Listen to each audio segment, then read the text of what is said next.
Hey guys, so it's the Narcopedia here. I want to talk to you about the topic of abuse being a joint effort.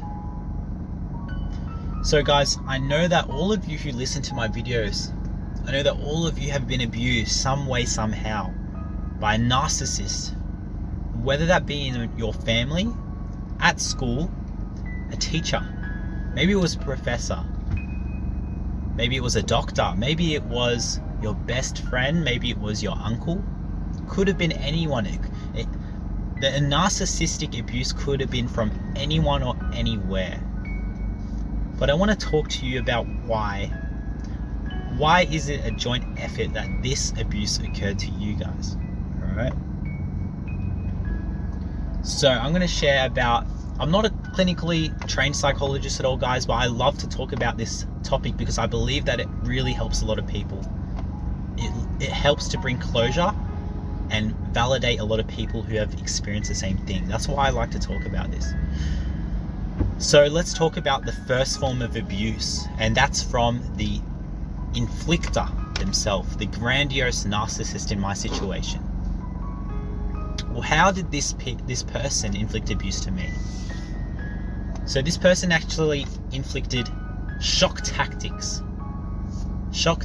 methods of abuse. And what do I mean by shock tactics, guys? Alright? This individual would take seemingly innocent situations and turn them into absolute storms. An example I can give, I'll give you a few examples here. That could have been switching the channel on the TV. It could have been shutting the door a little bit loud. It could have been turning on the aircon. It could have been, I don't know, misplacing one of their items.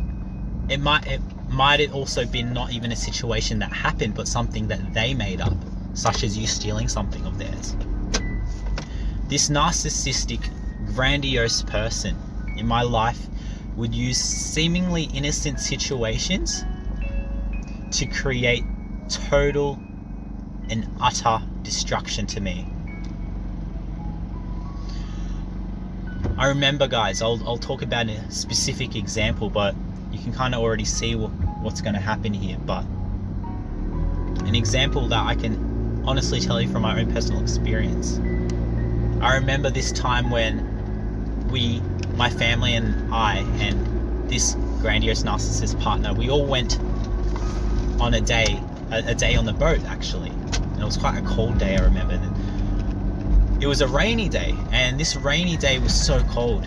And I remember just, being in the boat shivering. My lips were blue because I forgot my jumper.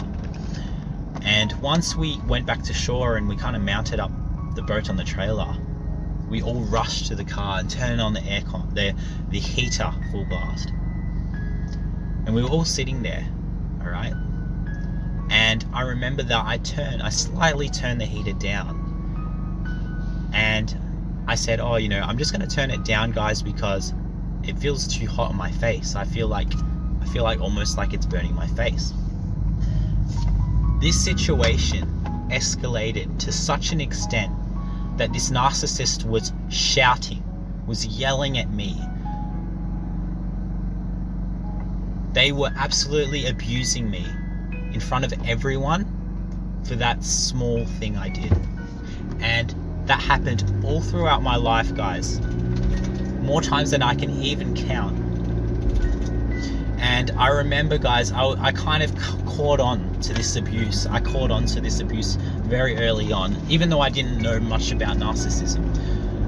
I caught myself. I remember catching myself, 10 years old, just being like, do not accept any gifts from this person. Do not accept anything from this person, because they were going to turn it against you. They were going to do something abusive to you. I remember that happening, guys. An example of these invitations could be an offering of something like a cookie, or offering to do a favor, or offering for them to take me to a ride somewhere. Simple favors simple, very innocent looking favors, this narcissist would abuse and absolutely destroy me. This type of abuse, guys, shocked me to my core. I can honestly say right now, talking about it, I remember just how incapacitating that was for me to happen.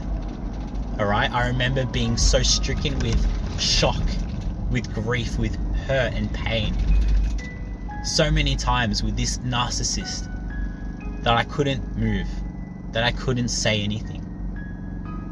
And I'm sure a lot of you guys have experienced similar things.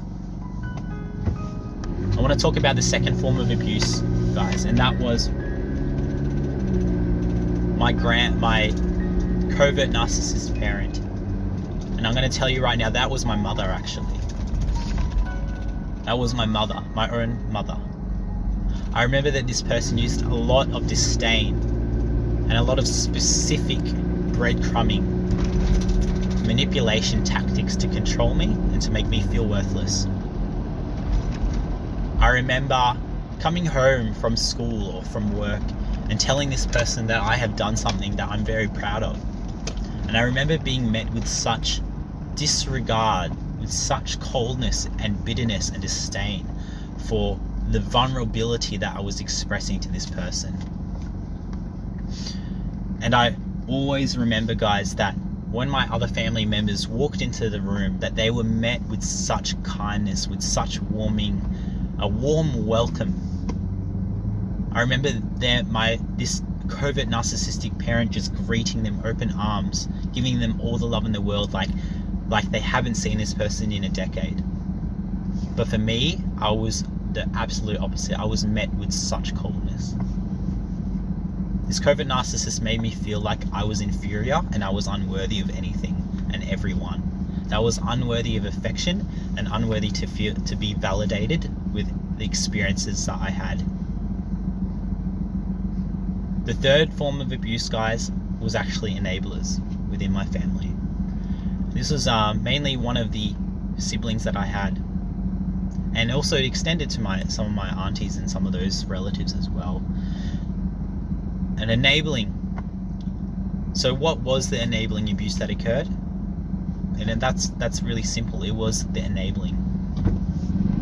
This person, the enabler, to me, was the best actor out of them all, because I actually believe that they cared a lot of times, and I'm sure you guys fell for it too. I actually believe that this person understood and wanted to help me. But in the end, and right now, to the core of who I am, I now know that this person did not care, that I was an irrelevant person in the family, that I was an outlier, that I did not bring anything to the family table. All right, this is what that enabler thought of me, because I know from their actions, and I'm sure you guys have also seen enablers' actions. You know what they're thinking, guys. You don't have to question anymore. You look at their actions. You look at where their attention is and how they are helping you in the times that you really need. And you can tell that this person really cares about you if they go out of their way and actually help you, if they confront the abuse, if they confront you in the abuse. A lot of times they won't, guys. That's what the enablers do. They will not stand by you, because they have made the narcissist the universe of their world. They have made the narcissist the goddess or the god of their world. And to them, you are irrelevant. The scapegoat and truth teller is irrelevant to their world. And if anything that you say is true, then their whole world crumbles, because they have built their world on a lie that the narcissist is the supreme authority. Alright, guys? I want to talk about the last form of abuse, and that was actually from one of my father, actually. This individual was a vulnerable narcissist. And look, guys, I know that a lot of people will say in the comments, oh, you just throw around the word narcissist a lot. You throw it around for every single thing. No, I don't, guys. I actually don't. I believe a narcissist, all right? Or let me say it like this: there is a spectrum. There's usually a spectrum. You've got narcissistic on one side, and that means they're self-indulgent and they basically are into themselves way too much. And then the other side is the empath. And everyone sits on this spectrum differently. And I believe that spectrum tilts in different situations as well. It's context dependent. So this vulnerable narcissist, guys, got very, very offended when I wanted to do something for myself, but they were also good at. An example was, a classic example for me was, I've always been a person that's good with my hands. I've always been an inventive person. And a lot of times I'm actually very interested to fix things for myself. This could be my mobile phone, my laptop. This could be my own car. I love wiring things up for myself, learning how to do that stuff, wiring, electrical things in my car, whether that be speakers or a radio. I always like doing that. But when I did this in front of the vulnerable narcissist, they took offense to it. They took offense to it as if I stabbed them in the back with a knife. And I was met with total rage. And I remember this abuse from a very young age, where I would do seemingly innocent things like accidentally spill something, or maybe I knocked over a box of nails or a box of something that this vulnerable narcissist would use quite often. And I was met with total rage, and I would actually hide. I remember being 5 years old and I hid on my roof, actually under a tree, and I hid there for hours because I was afraid to be met with such abuse. So guys, this is the end of the video. I'm sorry I've talked for so long. I've just got a lot to say here.